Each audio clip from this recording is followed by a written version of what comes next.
Soalnya apa? Heran saya. Sekarang mereka pejabat tuh terlalu formal. Jangan dipikir tidak akan bisa yang namanya perang itu kembali. Silahkan lihat sekarang. Tadi sebelum kesini ada siapa itu nggak tahu ngomong. Yang namanya apa? Mengatakan katanya saya tidak ini sama presiden. Lo enaknya lo dia ngomong kayak gitu. Lo saya sama presiden ya baik-baik aja. Assalamualaikum warahmatullahi wabarakatuh. Salam sejahtera untuk kita semua. Om Swastiastu, Namo Buddhaya, salam kebajikan, Rahayu.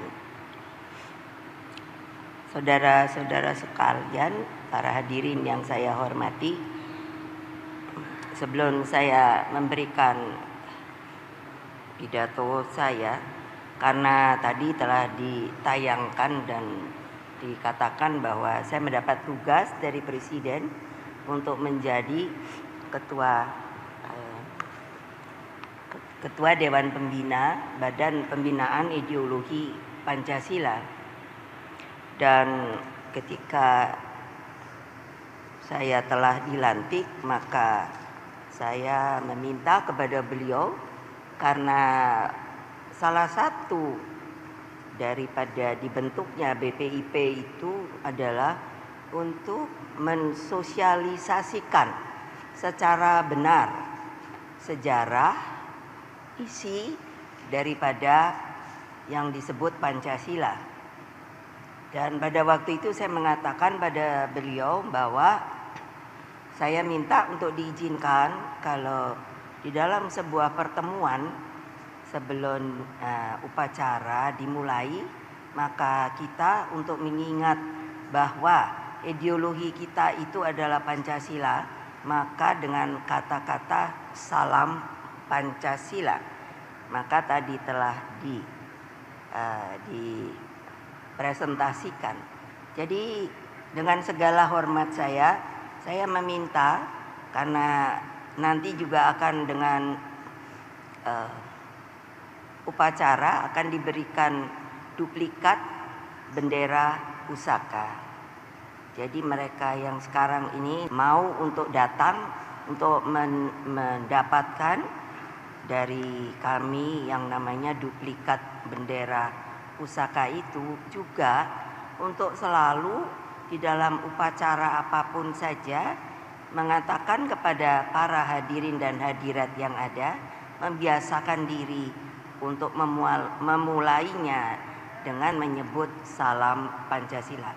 Seharusnya kita semua berdiri dulu, tetapi dengan mohon maaf juga karena tadi saya bicara dengan Pak Gubernur Jogja, kita ini sudah sama-sama tua ya Mas, karena beliau dengan saya bedanya hanya 1 tahun.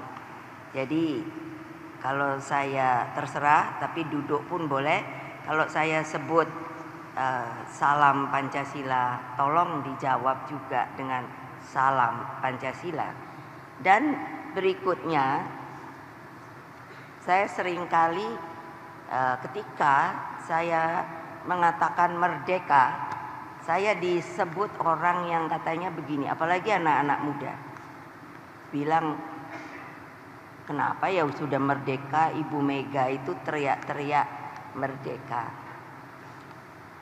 Bapak-bapak, ibu-ibu yang saya hormati, mungkin kita seumur, jadi kita ini mungkin hanya atau berada di dalam sebuah kondisi negara kita, yaitu justru tidak ikut berjuang dan juga tidak lagi merasakan suasana perjuangan dan ketika proklamasi itu. Jadi waktu saya kecil, mengapa kalau nanti yang pertama kali akan saya berikan adalah kepada Bapak Gubernur Hamengkubuwono dari Jogja, karena beliau ini masih ada darah, bukannya untuk mendiskriminasi, tapi yang memang beneran bapak saya itu adalah proklamator bangsa. Kalau ada yang tidak setuju silakan angkat tangan. Artinya kalian adalah A sejarah. Lalu yang berikutnya seperti tadi dikatakan, ketika keadaan negara pemerintahan yang tadi telah disebutkan oleh saya, karena belum bisa tinggal di istana maka tinggalnya di Pegangsaan Timur. Tapi karena pada waktu itu kalau kita ingat sejarah, yang namanya Jepang sudah dinyatakan kalah, sekutu mau masuk dan Belanda dompleng untuk masuk kembali, sehingga dengan demikian atas permintaan dari Bapak Sultan Hamengkubuwono ke-9 meminta kepada Bung Karno dan yang lain-lain pindah ke Jogja, dan pemerintahan sementara dibuat di Bukit Tinggi. Mari silakan baca saja sejarah bagi yang mereka belum pernah membaca sejarah Republik Indonesia. Nah, dengan demikian maka pada waktu itu saya banyak sekali bertemu dengan para pejuang, karena saya satu-satunya yang lahir di Istana Jogja. Karena setelah kami pindah itu, nah ternyata tadi juga telah saya katakan, Belanda masuk ke Jogja dan Bapak dan yang lainnya pun lalu dibuang ke Bangka. Dan ibu saya tadinya disuruh tetap tinggal di istana, tapi ibu saya tidak mau. Makanya juga oleh Bapak Sultan Hamengkubuwono IX, ibu saya dicarikan tempat di Kalicode, ada rumah. Dan setiap bulan ibu saya bilang, karena tentunya tidak ada gaji ya, jadi beliau juga diberi uang, yaitu masih holden untuk kehidupannya sepanjang sebelum yang pada waktu itu, setelah itu Bung Karno dan pemimpin lainnya bisa dikembalikan lagi ke Jakarta. Nah, waktu itu banyak sekali para pejuang yang memang mereka dengan semangat yang luar biasa selalu mengatakan kalau bertemu, yaitu namanya merdeka, dijawabnya mati. Sekarang berani apa enggak sekalian seperti itu? Saya kira enggak berani lagi. Untuk ngomong merdeka aja mungkin susah sekali. Makanya saya ajarkan kembali untuk yang namanya perjuangan itu tidak menjadi luntur. Dengan demikian kita akan tahu bahwa negara kita ini memang dijadikannya dengan susah payah. Oleh sebab itu saya selalu bilang, siapa saja saya teriaki merdeka begitu kan, lalu dijawab merdeka. Mau ndak mengatakan seperti itu? Mau tidak mengatakan seperti itu? Kok takut amat ya? Saya heran loh sekarang, yang kalian ini kayaknya senangnya bungkem. Salah atau benar ndak pernah berani ngomong. Nah, saya ngomong nih, merdeka! Merdeka! Kurang keras ya, lembek. Kan betul ndak? Saya udah mikir nih, aduh bener-bener deh. Kalau suruh ngomongin merdeka aja udah gak kuat. Loh, saya aja udah tua gini masih teriak-teriak. Mau coba lagi apa ndak? Mau coba lagi apa ndak? Lihat anak-anak itu, saya beri mereka semangat supaya kembali menggelorakan bahwa negara kita ini adalah negara yang merdeka, berdaulat, dan didapat dari rasa kemerdekaan. Merdeka! Merdeka! Merdeka! Kan bisa kan? Lah, soalnya apa? Heran saya. Sekarang mereka pejabat tuh terlalu formal saya lihat. Kadang-kadang saya sampai aduh, kalau saya datang ke depan lagi kan selalu presiden ke-5 tadi disebutkan, wakil presiden ke-8. Saya sendiri kok lupa ya, saya pernah juga wakil presiden. Karena terlalu sekarang itu saya bilang pada senior-senior saya, pada Pak Tri Sutrisno, mereka ini sekarang para pejabat elitnya terlalu merasa nyaman, tidak lagi mau tahu apa yang akan terjadi pada negara ini. Itu kenyataan loh saudara-saudara. Aduh, makanya anak-anak itu kalau sekarang saya lihat keren-keren, tegap-tegap, tapi kelihatan auranya nggak melempem gitu. Betul loh, karena saya bilang pada Mbak Rima, Wakil Ketua, gembleng Mbak dia. Kalau itu nggak kelihatannya tidak bagus, out. Nanti setelah selesai Purna Paskibraka, mereka masuk ke dalam Duta Pancasila, diolah lagi. Itulah yang akan menceritakan sejarah Indonesia, bagaimana menjadi adanya ideologi Pancasila dan lain sebagainya.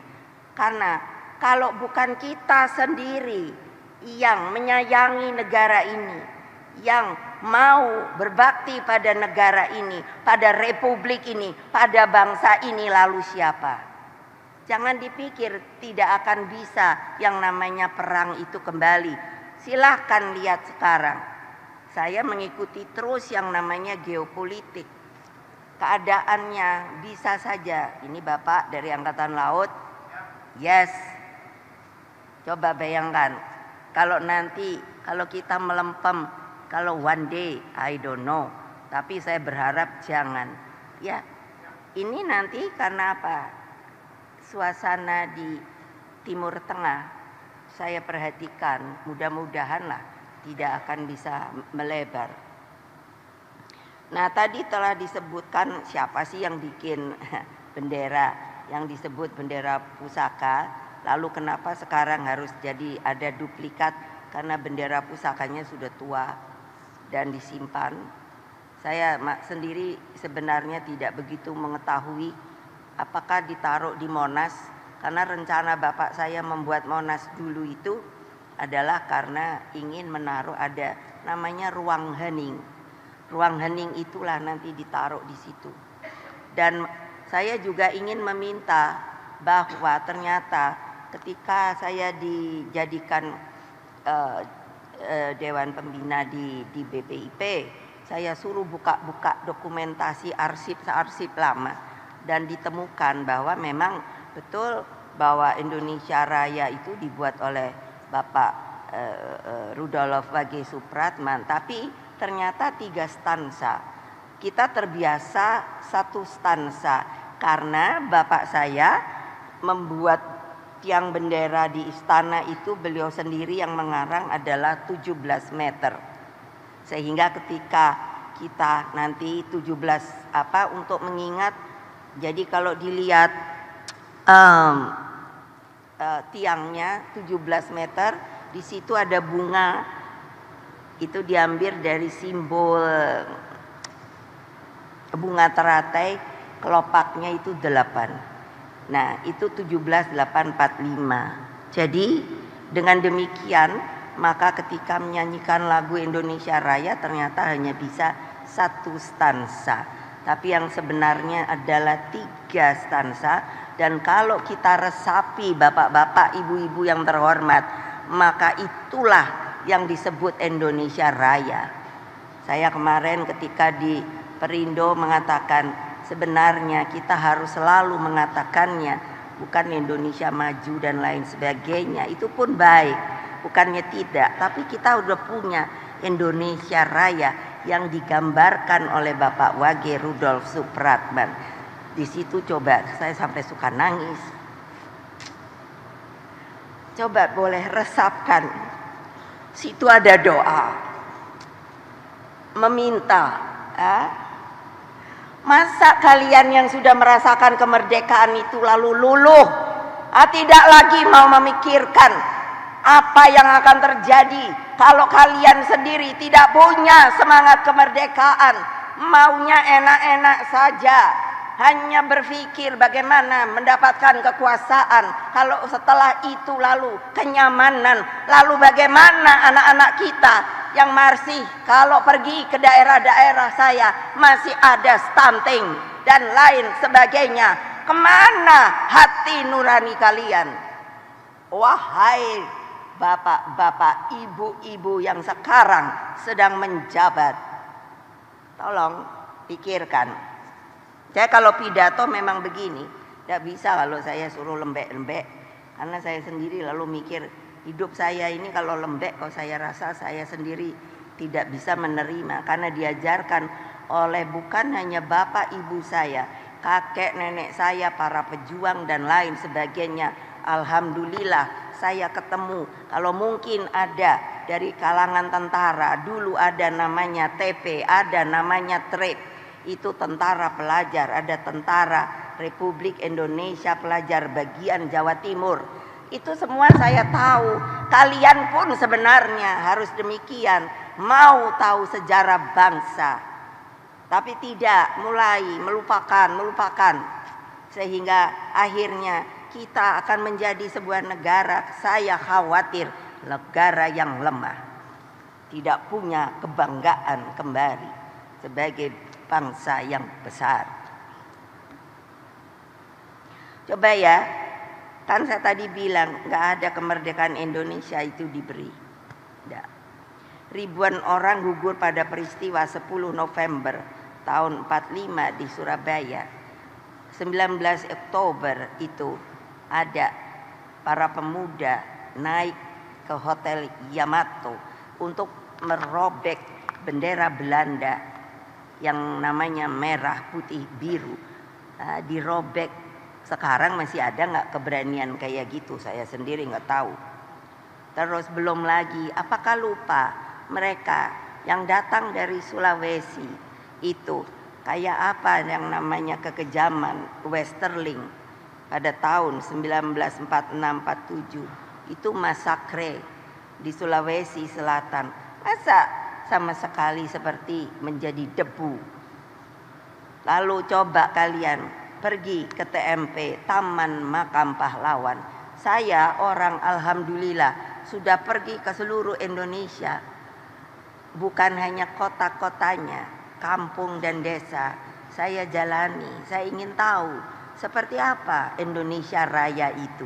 Apakah kalian semuanya sudah pernah pergi ke seluruh Indonesia? Pasti kalau taruhan sama saya menang. Pasti belum. Nah, sampai Bung Karno membuat Lemhanas, Lembaga Pertahanan Nasional. Padahal maksudnya dulu adalah untuk menyatukan yang namanya inspirasi, persepsi sebagai orang Indonesia, sehingga meskipun kulitnya beda antara orang Jawa dengan orang Papua.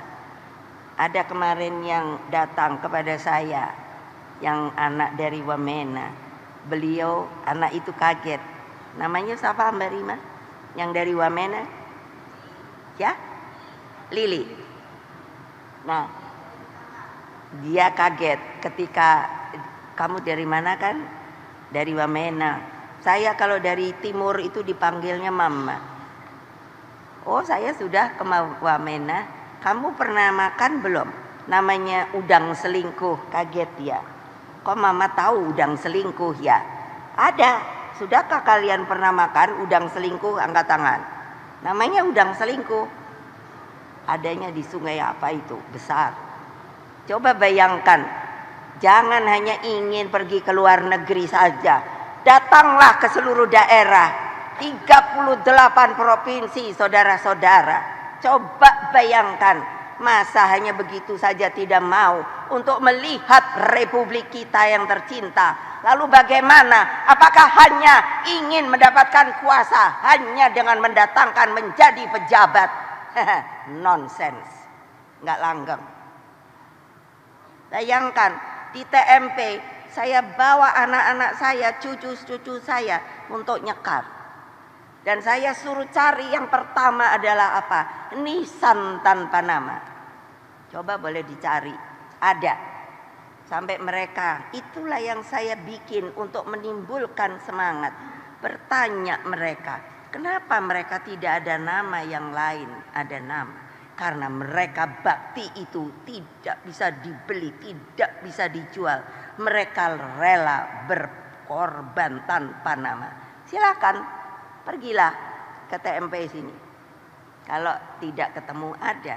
Jadi hari-hari ini di BRIN saya pun diminta untuk menjadi ketua Dewan Pengarah di sana.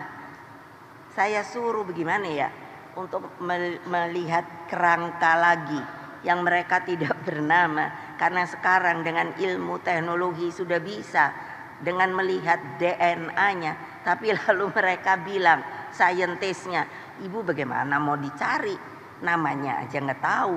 Iya ya, nggak ada yang lapor ya kehilangan anak. Ya itu kan zaman dulu ibu. Aduh sedih saya. Coba bayangkan terus kalian, hanya mau menjadi orang terhormat. Boleh, tapi ingat riwayat mengapa Indonesia bisa merdeka. Saya bilang begitu. Sampai hari ini kalau saya ngomong, saya minta supaya katanya kita berdemokrasi. Siapa yang nggak setuju angkat tangan, catat nama, telepon sini, datang ke saya, diskusi. Nggak ada loh, nggak ada. Nggak tahu nggak berani atau memang mengakui apa yang saya katakan. Bangkitkan kembali yang namanya kesejarahan kita itu.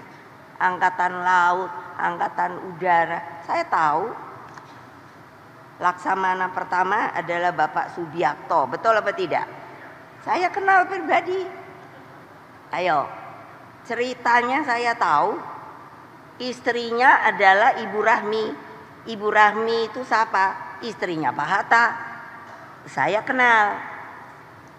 Jadi saya bilang sama Mas Hamengku, Mas, orang kaya kita nih udah tinggal berapa Mas yang mengetahui bagaimana membuat republik ini ya? Beliau bilang iya ya Mbak. Lah iyalah, orang sekarang maunya keren aja. Coba bayangkan, KSAU-nya siapa? Pak Surya Dharma, gampang saya ngomong dan ketemu, bukannya enggak. Jadi saya nih apa sih istilahnya, sejarah hidup yang ngelihat sendiri perjuangan tuh seperti apa. Bapak saya, bayangin umur 16 tahun loh mulai berpolitik di Jawa Barat. Mana perwakilan dari Jawa Barat ada apa tidak? Mana? Oh, terima kasih Pak hadir. Bayangkan umur 16 tahun loh Pak, mulai dia berpikir kenapa kok kita dijajah, padahal dia sekolah di ITB dulu apa ya namanya. Sampai kalau sama profesornya bapak saya bilang dipanggilnya apa? Inlander Soekarno. Kalau kamu mau pintar, cepat-cepat kamu jadi insinyur.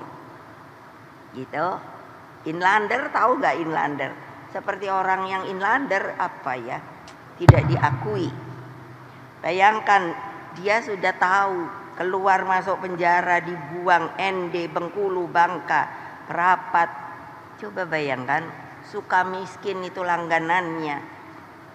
Kalian tidak punya nurani, kalian tidak punya etika, kalian tidak punya moral. Ayo pikir bapak-bapak, ibu-ibu terhormat. Apakah begitu sekarang Indonesia Raya itu ada makhluk-makhluk manusianya? Saya nggak bisa kalau terus nggak boleh ngomong Bu, nggak boleh ngomong. Enggak, saya punya mulut. Hak saya untuk berbicara. Kalau mengakui negara kita adalah negara demokratis. Tolong diingat, kebetulan nih, karena saya tadi udah dari kemarin saya udah minta siapa aja sih PJ-PJ-nya yang datang, gubernurnya siapa aja sih? Ya, karena saya ingin ngomong seperti ini. Nggak tahu sadar apa tidak, nanti akan kelihatan. Karena apa?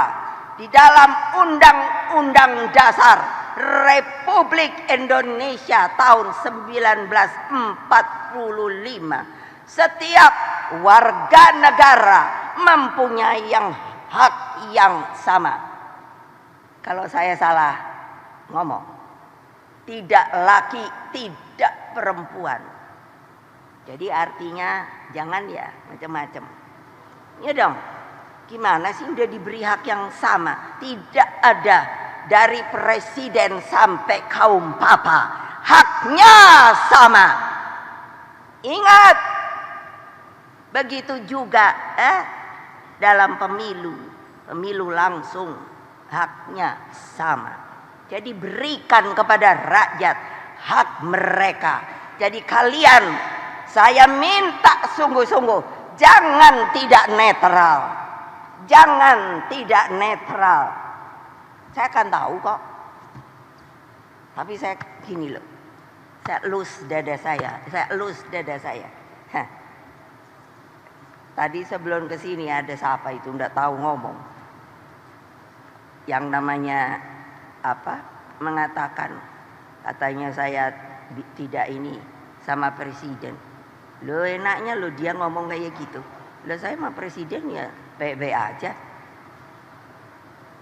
Emangnya kenapa? Hanya karena saya dikatakan, karena saya tidak mau ketika diminta 3 periode, atau karena saya katanya tidak mau perpanjangan. Loh, saya tahu hukum kok. Mana yang ahli hukum angkat tangan? Itu kan ranahnya namanya konstitusi. Ya saya tidak punya hak loh mengatakan boleh apa tidak. Itu kan mesti majelis permusyawaratan rakyat. Karena apa? Ketika dari yang namanya presiden seumur hidup itu waktu reformasi kan dirubah itu TAP MPR. Saya tanya pada ahli tata negara, apakah MPR yang sekarang disamakan ini TAP-nya itu masih berlaku? Yes. Ada yang mau nyanggah? Ahli hukum tata negara? Ya, silakan. Toh, lihat. Karena saya ngomong kebenaran. Saya nggak mau republik ini rusak.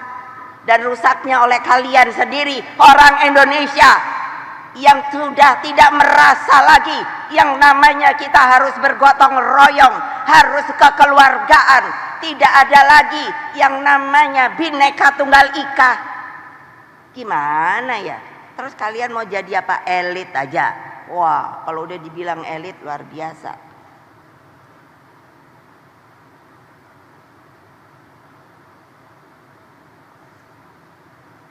Coba prihatin loh saya. Nanti anak cucu kalian, saya punya cicit loh. Saya nggak bayangin nih kalau kayak gini negara nih koyo opo yo. Aduh gawat juga deh.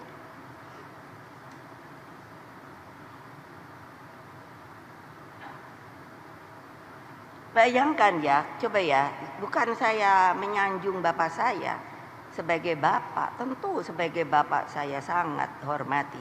Tapi dia adalah seorang manusia Indonesia loh, yang visioner loh. Mengapa sampai dia berupaya membuat konferensi saja Asia Afrika yang namanya gerakan non-blok dan lain sebagainya. Akibat itulah begitu banyak yang namanya apa? Negara-negara terjajah itu menjadi merdeka. Tolong dong pikirkan. Jadi kalian tuh maunya jadi apa ya? Saya sendiri. Loh karena hidup saya itu udah menurut saya unik. Unik loh. Saya anak presiden. Tinggal karena bapak saya presiden. Wah, semua orang gini-gini di Istana Merdeka sono. Saya boleh tidur di Istana Jogja. Saya lahir di situ karena anak presiden. Setelah Pak Harto, bapak saya diturunkan. Terus kami, wah orang langsung nggak ada yang mau kenal kami. Wah saya rakyat biasa. Ini pengalaman hidup loh, bukannya subjektif, itu kenyataan. Coba bayangkan dengan demikian, lalu ya saya tidak apa-apa. Saya bilang hanya saudara-saudara, kita hidup yang benar. Jaga nama bapak kita. Akhirnya masuk politik. Ya akhirnya presiden lah, wapres lah. Sampai sekarang saya masih laku. Iya maksud saya laku dikasih kerjaan. Saya nggak minta. Saya suka guyon sama Ibu Menteri Keuangan. Saya baru tahu karena saya nggak pernah mikirin. Ternyata di apa itu PNS ya, itu gaji itu nggak boleh 2 ya. Saya baru tahu loh, beneran loh. Saya kan megang BPIP sama BRIN, ternyata yang di BRIN saya nggak dapat gaji loh. Coba bayangkan kalau saya mau berontak kayak apa. Enggak, saya oke aja. Oke, nggak apa-apa Mbak, saya bakti saya pada negeri kok. Kalian tuh mestinya begitu loh bapak-bapak, ibu-ibu. Maaf ya, saya ajari bakti pada negeri, tahu. Nah, siapa yang nggak mau ngangkat tangan. Jantan kalau laki-laki, kalau perempuan bingung juga saya manggilnya apa. Pokoknya jangan pengecut. Betul loh. Saya sengaja ini, nggak ada yang tahu kalau saya mau gini. Karena saya pikir, kapan lagi ketemuan nih. Gitu, padahal belum ketemuan sama yang benar kan. Cuman berapa orang ya gubernur sekarang yang masih? Berapa ya? Hah? Berapa ya? Hah? Yang datang? Atau yang masih? 10. Masih ke sini? Ada?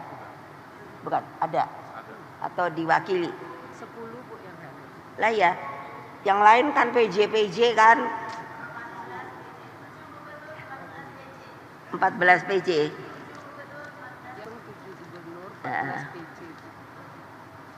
Awas lo ya, nanti kalau PJ udah ada instruksi gitu, saya udah takut aja deh. Ya, udah ada instruksi belum? Saya udah ketawa aja. Lah iya le, kalian mau PJ lo, udah deh netral aja dah, ngerti lah. Aduh gawat ya. Bayangkan dengan merdeka Indonesia berjuang membangun tata dunia baru yang lebih berkeadilan dan Indonesia menjadi taman sarinya dunia. Atas dasar semangat di atas, maka duplikat bendera merah putih ini akan diserahkan sebagai satu kesatuan dengan buku pidato lahirnya Pancasila pada tanggal 1 Juni 1945 dan salinan naskah proklamasi kemerdekaan Republik Indonesia tahun 1945. Terimalah ketiganya sebagai persembahan peringatan hari ulang tahun kemerdekaan Indonesia ke-79. Tolong insaf ya, kita nih merdeka baru 79 tahun loh. Saya ngiri loh sama China, sama Amerika, sama Rusia. Kalau India sama-sama lah. Bayangkan loh, Amerika itu kan sudah 200-an tahun. Meskipun dia itu beda sama kita dalam artian ideologinya dan lain sebagainya. Tapi anak sekolah ketika saya pernah diundang ketika di DPR itu hampir 40 hari 4 fraksi. Lalu saya disuruh beri ceramah ke sekolah apa. Wah, saya anak SD. Kalau ketika saya tanya, siapa bapak bangsamu? Itu berdiri loh. Langsung berdiri. George Washington. Gile batin gua. Luar biasa. Sekarang ayo. Boleh, ayo. Saya sampai nanya sama Pak Nadiem Makarim, merdeka belajar itu apa toh? Betul loh. Maaf ya bapak-bapak, ibu-ibu, kita ini menurut saya loh boleh dong kalau nganggap Indonesia ini demokratis. Saya hanya tidak ada mau menjelekkan, cuman mikirinnya gitu loh. Kok kita nih kayak poco-poco, ganti pemimpin, ganti aturan. Yang udah baik nggak dipikirin, pokoknya mesti ganti aturan. Lah itu saya sampai mikir 200-an tahun dan konstitusinya kalau dihitung baru berapa kali ya? Siapa yang tahu ya? Yang namanya Declaration of Independence itu. Kalau nggak salah nggak sampai 10 kali. Kebayang nggak? Kebayang nggak? Kita amandemennya udah berapa kali ya? Makanya aduh gila juga deh. Nah, kepada seluruh adik-adikku, terutama pasukan pengibar bendera pusaka di seluruh Indonesia. Karena kebetulan ada tadi Bung Karno sebagai presiden ngasih bendera pusaka kepada saya kan saya juga jadi paskibraka. Tahu enggak saya merasanya apa? Itu langsung karena saya umur sudah berapa ya? Itu tahun berapa ya? Itu 64 ya. Saya SMA ya. Itu langsung saya tuh merasa diberi beban. Ketika saya ginikan, beliau langsung kasihkan gitu. Apa? Bebannya adalah apa? Saya mikir bahwa ini hidup mati bendera ini itu berada antara lain di tangan saya. Jadi saya udah janji sama teman-teman saya waktu itu, kita mesti betul-betul yang bagus kelihatannya ketika membawanya. Itu lalu Pak Mutahar itu luar biasa, yang tadi saya cerita dia menjadi pandu saya dan tetap disuruh kerja sama bapak saya. Jadi tiang bendera itu dikasih pita merah, dia sudah ngukur, enggak tahu berapa senti, tapi pokoknya begitu selesai Indonesia Raya itu persis di puncak. Jadi benar-benar waktu narik gitu itu udah betul-betul tek gitu.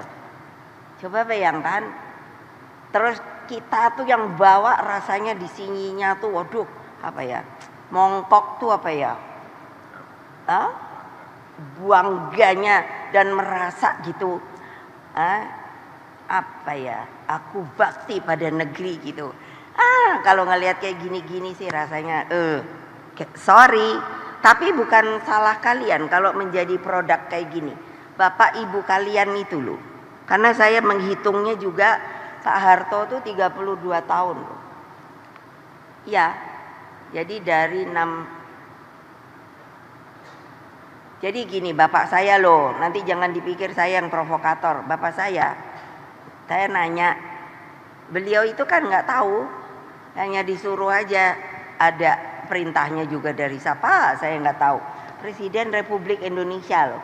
Can you imagine dengan Pancasila diperlakukan seperti itu loh. Presiden pertama proklamator. Saya harus ceritakan karena ini dalam rangka 17 Agustus tahu. Saya kan udah bilang, saya ini barang antik kali yang masih tahu Republik ini gimana. Bayangkan. Jadi saya kan nanya sama bapak saya. Bapak saya nggak ada loh kertas bahwa dia tahanan, dia tak pernah dihukum, nggak ada pengadilannya, hanya diisolir apa ya, isolasi, nggak boleh terima tamu, nggak, kalau keluarga aja harus pakai izin. Aduh, saya pikir gila juga deh ini Republik yang katanya Pancasilais. Lalu kan zaman Pak Soeharto, saya tidak punya masalah loh sama beliau secara pribadi, tapi ini adalah fakta sejarah yang saya ceritakan. Jadi bukan saya provokator. Jadi itu apa? Lah kok desoekarnoisasi? Saya bingung sendiri juga loh. Niatnya desoekarnoisasinya apa? Hanya nahan bapak saya, kami keluarga terkena juga, nggak boleh sekolah, nggak boleh kuliah. Saya kalau ingat itu gile juga nih Republik. Nah, masa mau begitu lagi? Ayo, katanya ideologi Pancasila, gitu. Pancasila, udah kalau saya udah dengar kayak gitu gile. Cuman teriak doang nggak dijalanin. Gitu loh. Mbok ikuti aturan Republik ini loh. Mbok jangan main-main lagi loh. Coba toh. Masa kita mau dibuat seperti itu lagi? Ya enggak lah. Makanya saya bilang, saya ngomong aja. Kalau menganggap bahwa negara ini demokrasi, ada namanya demokratisasi, ada namanya demokratis. Makanya kemarin tadi saya bilang sama Mas saya bilang, karena beliau Sultan kebiasaan, jadi manggilnya Mas Sultan. Itu, saya bilang sama beliau, Mas, kan kamu pasti eling tau Masnya bahasa Jawa. waktu mau reformasi kan kita dipanggil Gus Dur bertiga jadinya mau ngomongi reformasi. Ingat beliau bilang, "Ge Mbak, ingat." Nah, bayangin loh. Terus sekarang apa? Biarin dah, itu pilkada tuh jalan deh yang bener aja. Nggak usah dah pakein TSM gitu loh. Terukur apa kuyo? Terstruktur, sistematis, masif. Udah deh nggak usah lah. Kasihlah hak tuh pada rakyat. Rakyat tuh mau jangan dibodohi melulu toyo, kesian. Kalau saya ketemu sama rakyat, kamu tadi nyoblosnya kemarin, aduh kesian deh. Kamu kemarin nyoblosnya siapa? Ibu. Kita kepinginnya milih yang ibu pilih. Lah ya sopo, gitu kan? Pak Ganjar. Terus, loh tapi kita disuruhnya yang sono, gitu lucu gak? Pergi deh temuin rakyat, ngomong dah. Ini kenyataan loh, mau saya buktikan. Nah, nanti dibilang saya provokator. Ini kenyataan Republik Indonesia yang saya cintai. Kalian cintai apa tidak? Kalian cintai apa tidak? Ya nggak bisa apa ngomong keras. Dari sini keluarnya kata-kata itu bukan hanya karena lip service, nyep-nyep. Cinta apa tidak sama Republik ini? Nah, orang bisa kok terus terang, apa takut mau ditangkap? Nah bener. Lah ya, emangnya polisi itu yang nggak capek kalau nangkap melulu? Mana polisi? Ada nggak di sini? Lo polisi itu padahal saya lo yang belah. Enak aja. Nanti saya dibilang Ibu Mega provokator. Saya mengatakan kebenaran. Ya dong. Republik ini dibangun oleh para pendiri republik untuk menjadi azas kekeluargaan, gotong royong, bukan saling mengintimidasi, bukan saling menekan. Untuk itulah maka Bung Karno sebenarnya berkorban pada waktu itu supaya jangan terjadi namanya perang saudara. Tahu? Dia biarin aja. Saya sampai bapakku nih ngapain udah lemes. Karena dianya dengan bilang dengan baik, saya nanti kalau saya yang membuat republik ini sendiri Mega, dan saya tidak mau. Karena apa? Pada waktu itu terbelah, rakyat masih banyak yang sayang Bung Karno, pro. Masa mau begini, jak gitu. Nanti kalau namanya bapak-bapak yang orang lain masuk ke dalam negara kita, mau apa kalian? Kesiapan kalian apa? Angkatan Laut. Ayo. Saya pernah presiden loh, jangan lupa. Saya pernah panglima tertinggi. Betul apa tidak? Iya. Jadi saya tahu kayak apa keadaan kamu. Gitu loh. Gila deh kadang-kadang. Republik ini mau diapain tahu? Ya, saya sengaja ngomong gini supaya gak ada yang tahu. Saya sendiri aja. Ini kesempatan deh ada gubernur PJ yang keren-keren gitu orangnya. Iya. Tapi terus rakyatnya piye? Loh saya kan orang yang senang ke lapangan, diam-diam aja. Tuh gubernur saya Pak itu Sulut itu Oli Dondo Kambe. Kali dia pusing juga kalau ngelihat aku marah-marah. Untuk apa aku jadikan kamu gubernur gitu? Karena dia orang kita, orang saya. Tapi kalau yang lain saya nggak berani, diam aja. Tapi lama-lama kok saya mikir, nggak ada, gue barang antik, gue ngomong aja, ingin tahu reaksinya. Iya, paling juga mau ditangkapnya sama Sopono, polisi. Kan saya udah bilang, ntar gue datengin dah Kapolrinya. Gitu kan, susah amat sih. Lah ya dia juga kan, aduh ilah. Kapolri itu kan juga bagian dari Republik Indonesia. Masa mau nangkepi orang nangkepinya yang bener no. Jangan pilih kasih no. Berkeadilan dengan peri kemanusiaan. Gitu loh. Terus mau diapain? Kan ini hanya karena sepertinya suasana kebatinan yang saya lihat. Semua orang kayaknya tuh cari selamat. Lebih baik kita ikut saja. Tidak peduli. Biar saja. Saya nggak bisa karena bapak ibu saya itu petarung, tahu nggak? Ibu saya mana mungkin kalau dianya cengeng berani suruh bikin bendera.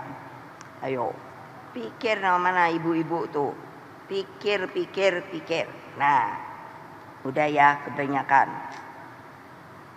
Jadi nanti buat adik-adik itu ingat, begitu mulai langkah tegap, betul enggak? Iya toh? Iya, saya kan dulu juga ingat begitu langkah tegap, gerak, dak, juk gitu, rasanya enak banget. Di sini tuh langsung dak gitu loh. Ya, nanti gitu rasakan. Terus apa yang bawa siapa Mbak Saiki? Oh, belum ada. Ya nanti suruh dianya ini kelihatan gitu loh. Nah, yang lucu nih, ini sejarah. Padahal Bung Karno itu karena sayangnya sama bendera pusaka. Saya sudah tanya nih berkali-kali, kali-kali ada yang tahu. Jadi ketika Bung Karno keluar, dia lupa tidak membawa baki. Padahal baki itu yang saya bawa dan saya tahu. Karena kalau sudah mau 17 Agustus gini, itu di apa namanya? Disepuh tuh loh. Karena itu perak. Perak kalau ininya tuh karatnya, kalau perak apa ya? Apa sih, kalau emas kan 24 karat gitu ya. Berat tuh. Saya karena yang membawa sering kali loh, jangan dipikir karena anak presiden nggak kena hukuman, kena. Karena selalu karena berat kan mestinya begini, itu lama-lama nurun. Jadi saya dihukum, disuruh begini, panas-panas loh Kak Olia, ini. Toto melorot lagi.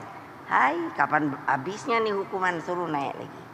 Karena itu tidak ditemukan. Nah, siapa tuh yang ngambil nggak tahu dah. Betul, ini fakta sejarah yang tersembunyi. Padahal itu adalah untuk bawa tuh bendera. Jadi semua jangan berpikir bahwa itu ada yang merencanakan, kecuali hanya Bung Karno. Beliau begitu cintanya sehingga beliau sudah berpikir dengan jauh nanti. Karena beliau, ibu saya itu seniman, jadi meng-create harus begini, begitu loh. Saya sangat bisa melihat ditaruhnya nanti begini, begitu. Jadi nanti bapak-bapak, ibu-ibu, saya mohon jangan dikelelerkan bendera duplikat itu. Hormat kalau bertemu, karena kalau tidak ada bendera itu maka kita pun akan menjadi orang papa dan hina. Bayangkan kalau boleh lihat di Afrika masih banyak negara-negara yang belum merdeka atau pecah dan lain sebagainya. Jaga, awas kalau enggak, kan jahat, saya mau diapain gitu. Lah saya aja kayak mau diapain. Loh, asal ngomong gini kok kayak provokator. Ibu Mega provokator, gile. Makanya saya nanya kan, apa salah saya? Enggak ada. Saya mengatakan kebenaran karena kecintaan dan bakti saya pada negeri ini. Dan karena pengorbanan begitu banyak rakyat Indonesia sebelum merdeka dan sesudah merdeka. Kamu harus ingat kepada hal-hal itu, saudara-saudara. Awas kalau kalian hanya egois.